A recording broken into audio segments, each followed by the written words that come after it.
Bandade, ils abandonnent les motos pour aller plus vite. Les vecteurs restent en surveillance, puis vers 21h15, des rescapés essaient de revenir chercher quelques matériels abandonnés.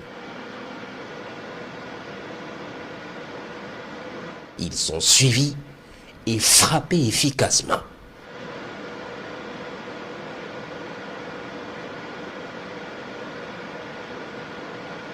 Puis l'unité fantôme se lance dans la nuit sur la zone pour achever le travail sous les yeux des combattants du ciel.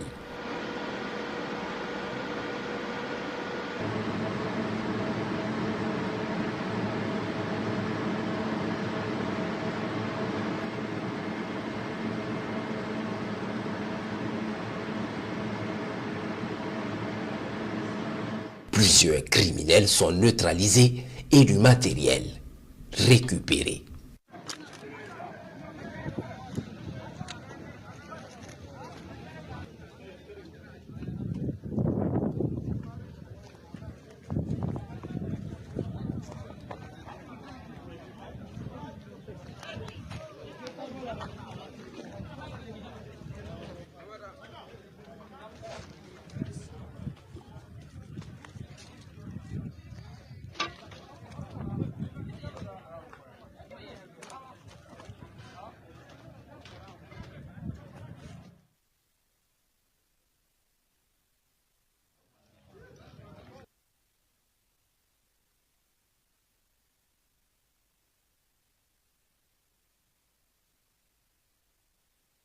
Le 10 février, des criminels venus s'attaquer à Durum sont matés au sol et les vecteurs aériens vont les prendre en chasse.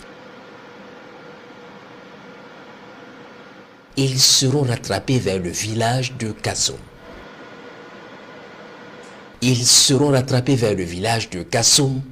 Puis frappés dans leur fuite. Ce 10 février, toujours, pendant que le BIR 8 de retour de Kelbo en mission de ravitaillement progresse vers Barsalgo, un binôme criminel est observé par les vecteurs en train de poser un engin explosif improvisé.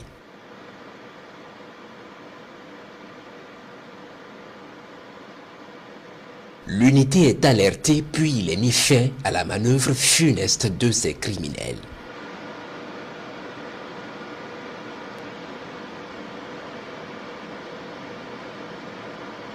L'unité arrive dans la zone et récupère le matériel encore utilisable.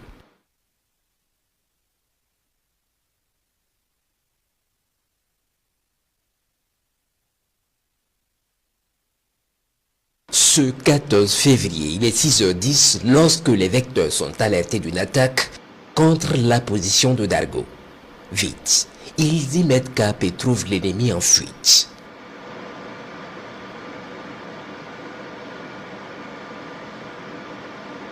Plusieurs frappes vont s'abattre sur la colonne pendant que l'unité Guépard à leur trousse poursuit les criminels pour achever le travail des vecteurs.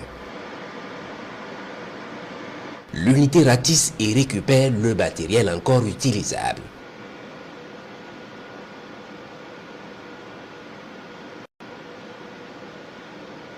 Toujours ce 14 février, dans la forêt de Dida à la frontière ivoirienne, les combattants du ciel en mission de surveillance ont aperçu un groupe de criminels en manœuvre sous les arbres.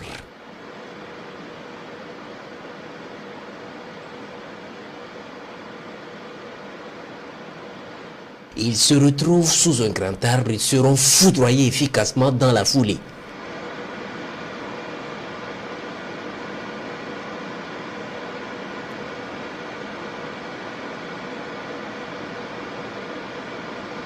Les hommes du 15e BIR en manœuvre dans la zone vont immédiatement se lancer dans la forêt et achever le travail.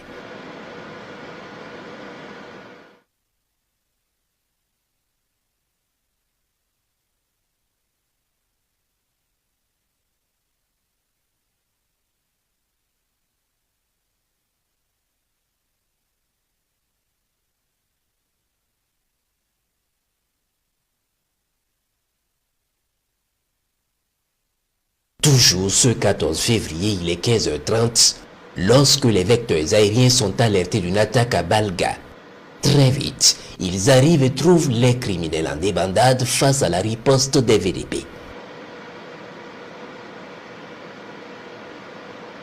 Un premier missile va les cueillir immédiatement.